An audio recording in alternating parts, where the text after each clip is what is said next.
کہ میں ایک پیشہ ور قاتل ہوں اور کام میں میری ساکھ بہت اچھی ہے، اور ایسے پیشے میں جیسا کہ میرا ہے اچھی ساکھ ہی اہم ہوتی ہے۔ آپ اخبار میں اشتہار نہیں دیتے یا ایسے لوگوں کے لیے خصوصی بھاؤ نہیں لگاتے جن کے پاس اچھی مالیت کے کریڈٹ کارڈز ہوں۔ اس دھندے میں آپ تبھی کامیاب ہوتے ہیں جب لوگوں کو آپ پر اعتماد ہو کہ آپ ان کا کام کر دیں گے۔ اس لیے میری یہ پالیسی ہے کہ میں اپنے معاہدے سے کبھی نہیں پھرتا۔ جب بھی کوئی بندہ میرا ریکارڈ دیکھتا ہے تو اسے سوائے مطمئن گاہکوں کے اور کچھ نہیں ملتا۔ مطمئن گاہک اور سخت گیر کھراپن۔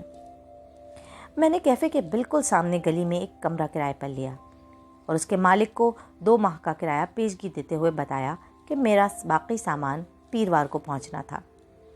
میرا اندازہ تھا کہ اسے وہاں پہنچنے میں لگ بھگ آدھا گھنٹہ لگنا تھا، مطلب قتل کرنے میں ابھی آدھا گھنٹہ باقی تھا۔ میں نے اپنی بندوق جوڑی اور اس کی انفراریڈ روشنی میں اس کا نشانہ بٹھایا۔ 26 منٹ ابھی باقی تھے۔ سگریٹ سلگا کر میں اس کوشش میں تھا کہ کسی شے کے بارے میں کچھ نہ سوچوں۔ میں نے سگریٹ پی کر اس کا بچا ہوا ٹکڑا کمرے کے کونے میں پھینکا۔ اس جیسے بندے کو کون مارنا چاہے گا؟ وہ یا تو کوئی جانور ہو سکتا ہے یا کوئی ایسا بندہ جو مکمل طور پر پاگل ہو چکا ہو۔ میں گریس کو جانتا ہوں۔ اس نے مجھے تب گلے لگایا جب میں ایک بچہ تھا، لیکن دھندا تو دھندا ہے۔ ایک بار جب آپ احساسات کو در آنے دیتے ہیں تو سمجھیں دھندے میں آپ کا انت ہو گیا۔ اس کونے سے جہاں سگریٹ کا ٹکڑا گرا تھا قالین سے دھواں اٹھنے لگا۔ میں بستر سے اٹھا اور سگریٹ کے ٹکڑے کو مسلا۔ ابھی 18 منٹ باقی تھے۔ 18 منٹ اور پھر یہ کام ختم ہو جانا تھا۔ مجھے فٹ بال کے بارے میں خیال آیا۔ ڈین مورینو، 42ویں اسٹریٹ کی وہ طوائف جو مجھے کار کی اگلی سیٹ پر بٹھاتی تھی۔ میں نے کوشش کی کہ کسی بھی شے کے بارے میں نہ سوچوں۔ وہ بالکل وقت پر آیا۔ اس کی اچھل اچھل کر چلنے والی چال اور کندھوں تک لمبے بالوں نے مجھے اس کو پہچاننے میں مدد دی۔ وہ کیفے کے باہر ایک انتہائی روشن جگہ پر پڑی میز پر ایسے بیٹھا کہ اس کا چہرہ بالکل میرے سامنے تھا۔ یہ درمیانی دوری والے نشانے کے حوالے سے ایک کامل زاویہ تھا اور میں اسے آنکھیں بند کر کے بھی لگا سکتا تھا۔ انفراریڈ کا نقطہ اس کے سر کے ایک طرف سے بائیں سے تھوڑا آگے تھا۔ میں اسے دائیں طرف اس وقت تک موڑتا رہا جب تک وہ بالکل وسط میں نہ پہنچ گیا، اور تب میں نے اپنی سانس روک لی۔ اور جب میرے لیے سب کچھ تیار تھا، ایک بوڑھا آدمی 2 تھیلیوں میں اپنی متاع حیات لیے گھومتا گھماتا وہاں پہنچا۔ ایک عام بے گھر بندہ جن سے یہ شہر بھرا پڑا ہے۔ جیسے ہی وہ کیفے کے سامنے پہنچا، اس کی تھیلیوں میں سے ایک کا دستہ ٹوٹا اور تھیلا نیچے گر گیا اور اس میں موجود سارا کاٹ کباڑ باہر نکلنے لگا۔ مجھے نظر آیا کہ گریس کے جسم میں ایک تناؤ آیا اور اس کے منہ میں ایک اینٹھن پیدا ہوئی، اور وہ ساتھ ہی بوڑھے کی مدد کے لیے اٹھ کھڑا ہوا۔ وہ فٹ پاتھ پر گھٹنوں کے بل جھکا اور ردی اخبار اور ٹین کے خالی ڈبے اکٹھے کرتے ہوئے تھیلے میں واپس رکھنے لگا۔ میری شست اس پر بندھی ہوئی تھی اور اس کا چہرہ اب میرا تھا۔ لال نقطہ اب اس کے ماتھے کے وسط میں یوں چمک رہا تھا جیسے کسی انڈین کے ماتھے پر روغنی ٹیکا لگا ہو۔ یہ چہرہ جو کہ اب میرا تھا بوڑھے کو دیکھ کر مسکرایا تو اس پر ایک چمک آئی، ایسی چمک جو کسی گرجا گھر میں دیوار پر ٹنگی مقدس مذہبی پیشواؤں کی پینٹنگز میں ان کے چہروں پر ہوتی ہے۔ میں نے شست سے نظر ہٹائی اور اپنی انگلی کو غور سے دیکھا۔ یہ ٹریگر کی پکڑ پر کانپ رہی تھی۔ یہ نہ صرف باہر بلکہ سن بھی تھی۔ میں اس انگلی کے ساتھ کام کو پورا نہیں کر سکتا تھا۔ خود کو دھوکہ دینے کی ضرورت نہیں، مجھ سے یہ کام ہونا ہی نہیں تھا۔ میں نے سیفٹی کیچ لگایا اور بولٹ کو واپس دھکیلا اور گولی اپنے چیمبر میں واپس چلی گئی۔ میں بندوق کو اس کے بکسے میں رکھ کر اور اسے ساتھ لیے کیفے کی طرف بڑھا۔ اب یہ بندوق نہیں تھی، یہ اس کے 5 بے ضرر حصے تھے۔ میں گیا اور گریس کی میز پر اس کی طرف منہ کر کے بیٹھ گیا اور ایک کافی منگوائی۔ اس نے مجھے فوراً پہچان لیا۔ اس نے مجھے پچھلی بار تب دیکھا تھا جب میں فقط 11 برس کا لڑکا تھا، لیکن اسے مجھے پہچاننے میں کوئی دقت نہ ہوئی۔ اسے میرا نام تک یاد تھا۔ نوٹوں سے بھرا لفافہ میز پر رکھ کر میں نے اسے بتایا کہ کسی نے اسے قتل کرنے کے لیے میری خدمات کرائے پر لی تھیں۔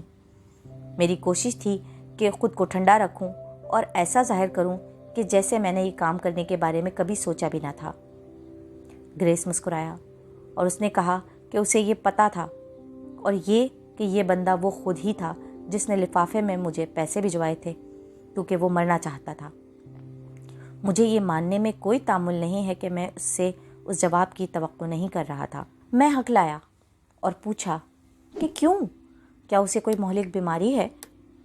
بیماری؟ اس نے قہقہا لگایا۔ ہاں، ایک طرح سے تم یہ کہہ سکتے ہو۔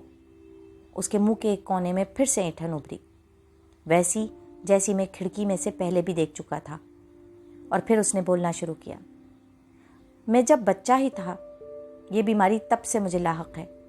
اس کی نشانیاں بہت واضح تھیں، لیکن کسی نے بھی اس کا علاج کرانے کی کوشش نہ کی۔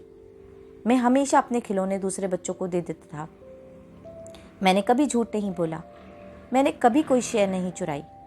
مجھے کبھی یہ خیال نہ آیا کہ اسکول میں لڑائی کے دوران جوابی حملہ کروں۔ مجھے ہر بار یہ پتہ ہوتا ہے کہ میں اپنا دوسرا گال ہی آگے کروں گا۔ میرے دل کی اچھائی ایک مجبوری کی طرح دن بدن بڑھتی گئی، لیکن کوئی بھی اس پر توجہ دینے کے لیے تیار نہ تھا۔ اس کے برعکس اگر میں اندر سے برا ہوتا تو وہ مجھے کسی نہ کسی طور اسے کم کرنے پر مائل کرتے یا کچھ اور کرتے۔ وہ اسے ختم کرنے کی بھی کوشش کرتے۔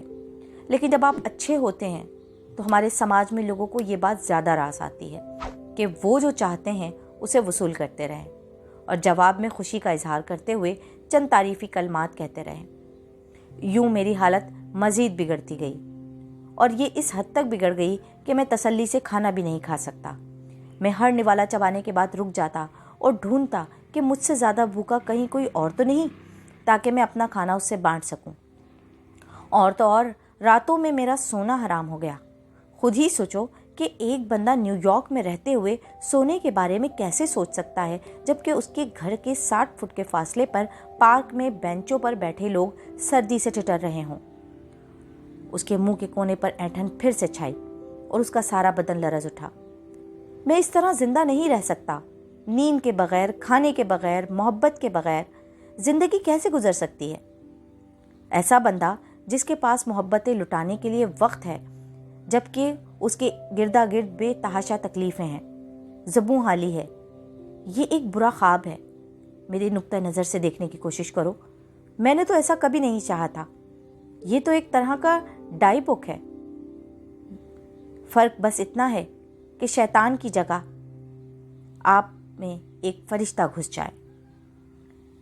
لعنت ہے، اگر شیطان مجھ میں گھسا ہوتا تو کسی نہ کسی نے مجھے کب کا ختم کر دینا تھا، لیکن یہ فرشتہ پن؟ گریس نے ہولے سے آہ بھری اور اپنی آنکھیں بند کر لیں۔ سنو، وہ پھر سے بولنے لگا، یہ ساری رقم لو، جاؤ اور کسی چھت یا بالکنی میں جا کر اپنی جگہ سنبھالو اور اپنا کام ختم کرو۔ ظاہر ہے کہ میں یہ کام خود نہیں کر سکتا، اور میرے لیے زندہ رہنا ہر آنے والے دن کے ساتھ مشکل سے مشکل تر ہوتا جا رہا ہے۔ مہربانی کرو، اوپر کسی چھت پر جاؤ اور یہ کام کر دو۔ میں تم سے التجا کرتا ہوں۔ میں نے اس کی طرف دیکھا۔ یہ ایک اذیت بھرا چہرہ تھا، ویسے ہی جیسے صلیب پر لٹکے ہوئے مسیح کا ہو، بالکل مسیح جیسا۔ میں نے کوئی جواب نہ دیا۔ مجھے پتہ ہی نہ تھا کہ کیا کہوں۔ میں جس کے پاس ہمیشہ جواب ہوتا تھا، اقرار لینے والے پادری کے لیے، میں خانے میں بیٹھی ایک طوائف کے لیے، یا کسی وفاقی پلسیے کے لیے، لیکن اس کے لیے میں اس کے سامنے یتیم خانے والا وہی ایک ننھا ڈرا ہوا بچہ تھا جو ہر غیر متوقع حرکت پر دبک جاتا تھا، اور وہ ایک اچھا بندہ تھا، اور میں اسے کبھی بھی کھونا نہیں چاہتا تھا۔ میں تو اسے مارنے کی کوشش بھی نہیں کر سکتا تھا، میری انگلی نے تو ٹریگر کے گرد لپٹنا ہی نہیں تھا۔ مسٹر گریس، میں معذرت خواہ ہوں، میں کافی دیر بعد ہولے سے بولا، میں یہ نہیں کر سکتا۔ تم مجھے مار بھی نہیں سکتے۔ وہ مسکرایا۔ چلو ٹھیک ہے، تمہیں پتہ ہے کہ تم پہلے نہیں ہو، تم سے پہلے بھی 2 بندے اور تھے جنہوں نے مجھے لفافہ لوٹا دیا تھا۔ میرا خیال ہے کہ یہ سب بد دعا کا حصہ ہے، تم، یتیم خانہ اور سب۔ اس نے کندھے اچکائے۔ اور میں روز بروز کمزور ہوتا جا رہا ہوں۔ ایسے ہی مجھے خیال آیا تھا کہ شاید تم میری بھلائی کا بدلہ چکا دو گے۔ Mister grease,